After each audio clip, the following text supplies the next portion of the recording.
Hello and welcome to this session in which we will discuss the legal and tax characteristic of various businesses. When you have your own business, when you start a business, well, you can run a business as a sole proprietorship by yourself, you can form a partnership, or you can create a corporation. There are many types of business forms. In this session, we will learn about the legal and tax characteristic. And these topics are designed for your tax compliance and planning, the CPA section. Also, when you took regulation, and I hope you took regulation before you're taking TCP for the exam, or if you're taking an accounting course or a tax course, this is beneficial. You learn about those characteristics in your business law class as well. So what I'm going to do in this session, I'm going to take each business characteristic, for example, sole proprietorship versus general partnership versus other form of businesses in terms of ownership, in terms of formation, in terms of owner liability. This way you can look at the differences side by side rather than talking about sole proprietorship altogether, general partnership altogether. What I'm going to do, I'm going to look at each characteristic and compare one business to another. This way it's easier for you to follow, including corporations. So there are basically 7 types of businesses: sole proprietorship, general partnership, joint venture, LLP, LP, LLC, corporation, and S corporation. Let's go ahead and get started. Before we proceed any further, I have a public announcement about my company, farhatlectures.com. Farhat Accounting Lectures is a supplemental educational tool that's going to help you with your CPA exam preparation as well as your accounting courses. My CPA material is aligned with your CPA review course such as Becker, Roger, Wiley, Gleam, Miles. My accounting courses are aligned with your accounting courses broken down by chapter and topics. My resources consist of lectures, multiple choice questions, true-false questions, as well as exercises. Go ahead, start your free trial today. Starting with the sole proprietorship. From the word sole means one. As far as ownership, we have one owner. Just by definition, sole proprietorship. Versus if we have a partnership, a general partnership or joint venture, some people think general partnership only 2. It doesn't have to be 2. 2 or more, and there's no maximum when it comes to general partnership or joint venture. When it comes to limited liability partnership, LLP, again LLP 2 or more and no maximum owners. For limited partners, minimum of 2 owners. Now here you have to be careful, and we'll talk about that shortly. You need one general partner, at least one general partner, and you need at least one limited partner. So if you have two individuals only, one has to be limited partner and one has to be a general partner. Now, if you have 50, you have to have one general partner and the 49 could be limited partners. So you have to have at least one general partner, and obviously the other, if it's one general partner and it's a partnership, the other person has to be a limited partnership. What I'm trying to say is this: in a limited partnership, you need one, which is a general partner, to take the fall if something happened. You're going to see what we mean by general partner, because when it comes to liability, we're going to talk about this. So you need at least one general partner. So if it's 2, one's going to be general, one's going to be limited. For an LLC, limited liability company, you could have one owner or many owners, and there is no maximum. Same thing with corporation or C corporation. When we say corporation, without defining the word corporation, we always assume C.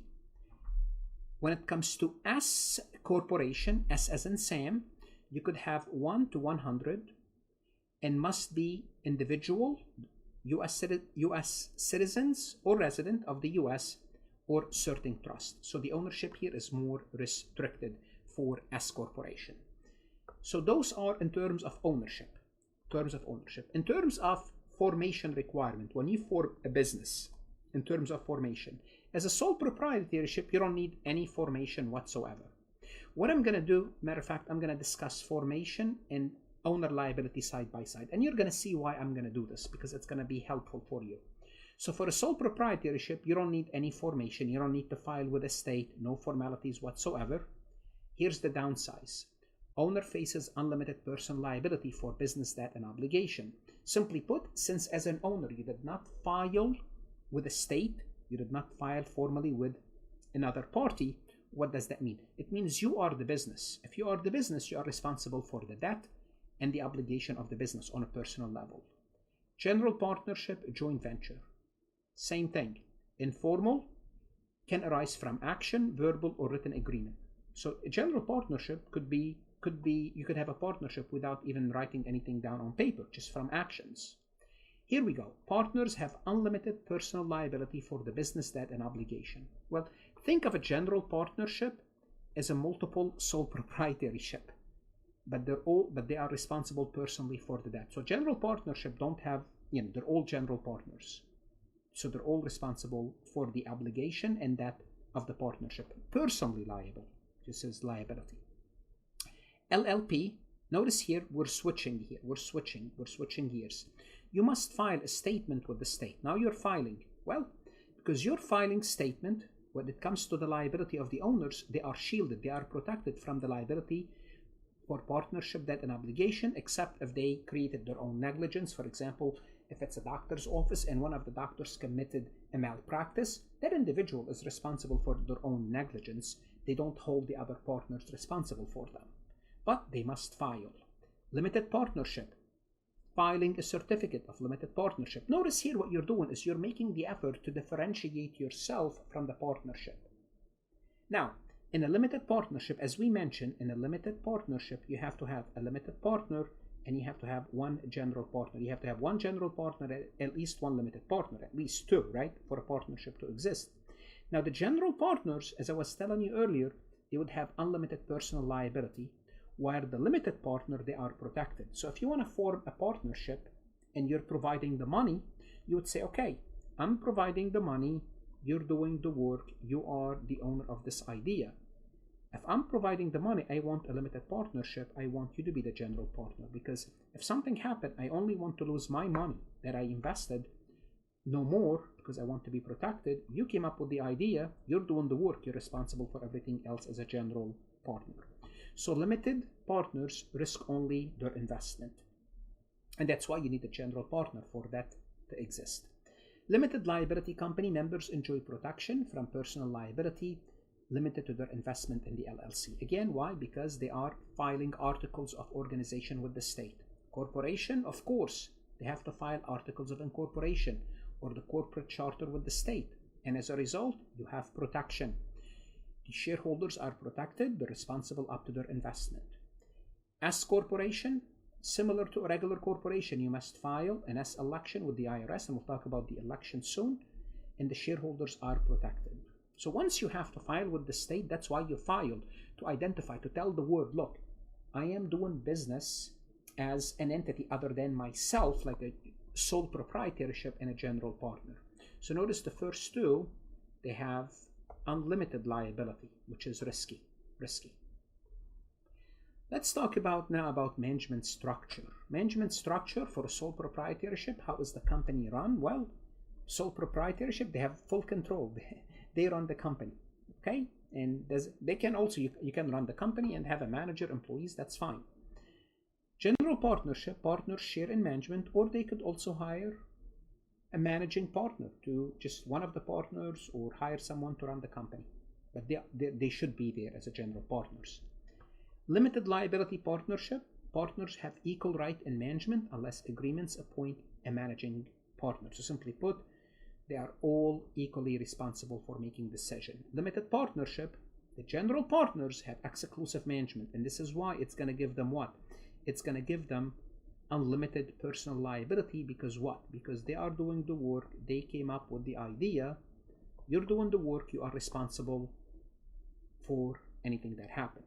Typically, when you are an LP, you are silent, because you don't want to get involved, otherwise you would lose your protection. Sometimes limited partners are called silent partner. Means don't say anything, don't participate in management, because you become active, then you are responsible. So you could, under certain extreme circumstances, you could lose your protection. LLC, members can manage directly or appoint a manager. So basically, you could, as a member, they're called members in an LLC. You can be a manager, you could appoint someone. Corporation, you have a board of directors that oversees the corporation, appoint CEO, CFO, that run the company. Subchapter S corporation, managed by a board of directors. It could be one person operation. That person would run the company. So it all depends how you want to run it, or one person and they can have someone else run the company on their behalf.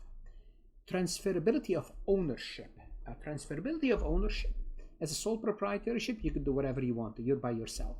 You can sell or transfer the business freely.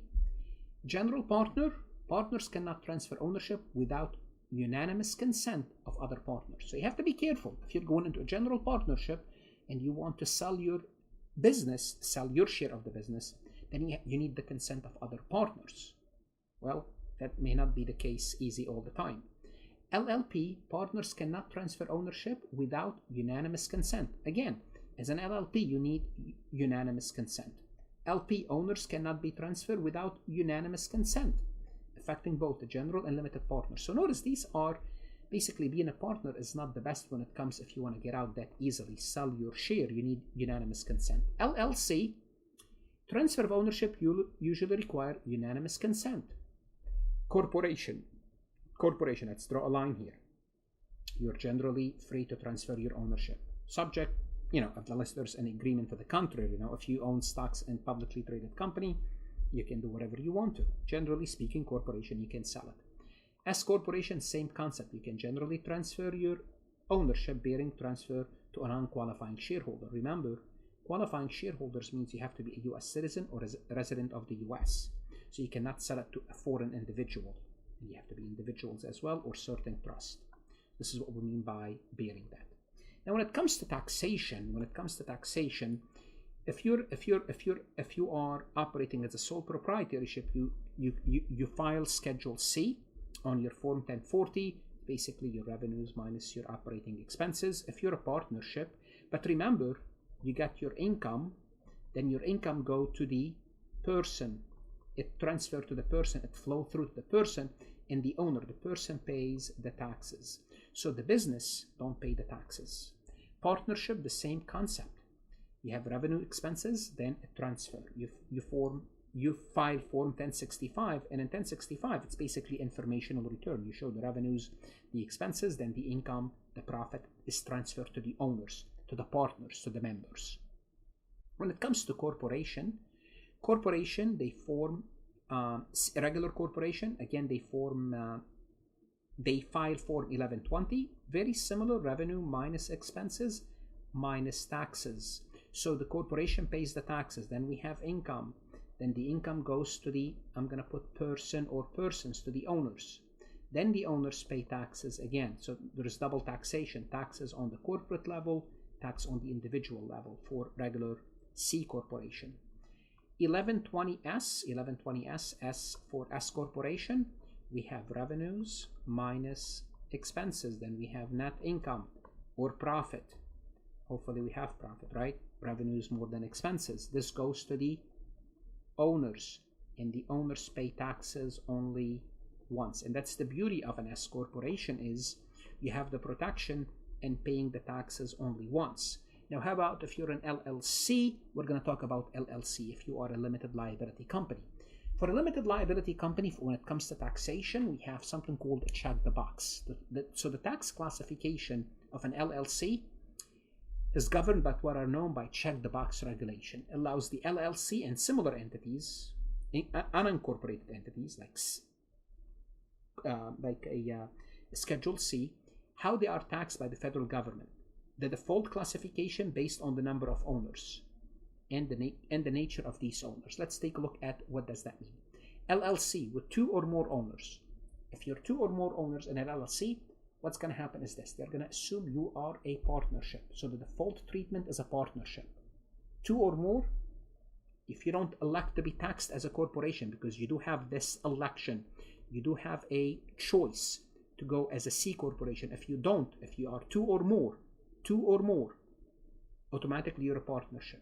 What does that mean? It means the LLC itself don't pay the taxes. The profit goes to the owners. Profit or losses is flow through to the owners, to the individual members who report their income on their personal income tax. So the money is taxed once. So the default, if you're an LLC, the default treatment, more than one individual, partnership. Now, what happens if you're an LLC with one owner? Well, depending whether this owner is an individual or this owner is not an individual. What does it mean, not an individual? The owner of this LLC is another corporation. Well, if the owner is an individual, a person like you and I, the default tax treatment is Schedule C. Basically, a single member LLC owned by an individual is disregarded as a separate entity for tax purposes. This means LLC income and losses are reported on Schedule C of the owner's personal income tax return, similar to a sole proprietorship. So the LLC itself don't pay the taxes. The taxes is paid only once. What happens if the owner is a corporation? Income and losses in the owner's taxable income. Simply put, you consolidate. When the sole member is not an individual corporation, the LLC financial activities are consolidated into the tax return of the entity. What does that mean? It means the LLC profit, loss, and deduction are directly included in the taxable income of the corporation, 1120, without the LLC filing a separate tax return. Simply put, what you can do is LLC have the flexibility to elect different tax status than the default classification. For example, you can choose, again, this is the beauty of an LLC, to be taxed as a corporation, either a C or an S. But why do you want to be a C? C, remember, C, you have double taxation. I'm not sure why you want to be a C, but you do have that election. So you have to make this election if you want to be a C or an S. You have to select this. Otherwise, your default, you saw what the default is. Now, you could select to be as an S, which is good because you get taxed once. This election allowed the LLC to be taxed separately from its owners, among other tax implications. You really don't want to be a C, but if there's any reason that you want to be a C, that's fine. There's the check the box regulation provide LLC with considerable flexibility. It's a form 8832. Google it if you like to see it. It's basically, you'll answer questions and you will choose if you want to be treated for tax purposes as a C corporation. Why do you want to do that? I'm not sure. But again, if you don't select, here are the choices. Individual, one person. If it's an individual, Schedule C. Usually what you do under the circuit, you go with the S corp, usually. If you're not an individual, like an entity, like another corporation, your income is taxable with the corporation. If it's two or more people, the default is a partnership, unless you want to choose something else, which is, if you qualify for S, why not? So we talked about this. So why do we learn about all of this? Why are we learning about the various types of businesses? Well, this is tax compliance and planning. It's for tax strategy. It's going to affect what we do, decisions that we make. And this include when we contribute asset to form the business. We have to understand there are different tax implications. Well, we need to talk about this. Contribution of appreciated property. Taxation of the income. We talked very briefly about it. How income is taxed. Is the entity taxed or are you taxed as the owner? Deductions of entity losses, how losses are treated, whether you are a sole proprietorship versus partnership versus corporation. Owner compensation, when you are paid by this corporation, can you deduct this? Can you not deduct this? Operating distribution to owners, when you take money out, there are different tax consequences. Liquidating distribution, if the business is being liquidated. What are the tax consequences of that? Depending on who you are. Are you a sole proprietorship versus a partnership versus an S versus a C? Converting between entities, you go from an S to a C or C to an S. Usually it's C to an S. Or you go from a partnership to an S corporation. What are the tax implications? And this is what we need to discuss. But the first thing what we did in this session is we laid the groundwork. We understand what different business entities look like. Let's take a look at this question from farhatlectures.com.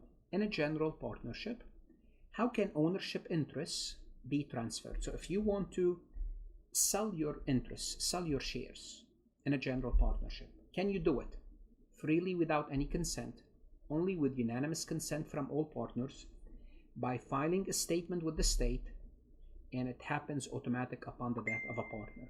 Those are the options. Okay? Now, here we know about most partnership. Most partnership, which is general partnership, is one of them. One of the disadvantage of them is you need unanimous consent. Unanimous means you need everyone to agree. They allow you to sell your interests, to transfer your interests. Therefore, the answer is B. It's a little bit extreme. We really don't Look for extreme answer choices. Unanimous consent means everyone agree, versus a corporation where you can sell your shares, or versus a sole proprietorship. In partnership, in most partnership, you have to have unanimous consent, which is a disadvantage because you cannot easily transfer your interest. You want to get out. You want to go into another investment. If you're a general partner in a partnership, you're a partner, it's not that easy. You need everyone else's consent. Well, you agreed with them to start the business. Well, if you want to get out, they have a saying in that as well. What should you do now? You want to go to Farhat Lectures, look at additional MCQs. Whether you're studying for your CPA exam, enrolled agent, your income tax course, invest in yourself, and of course, stay safe.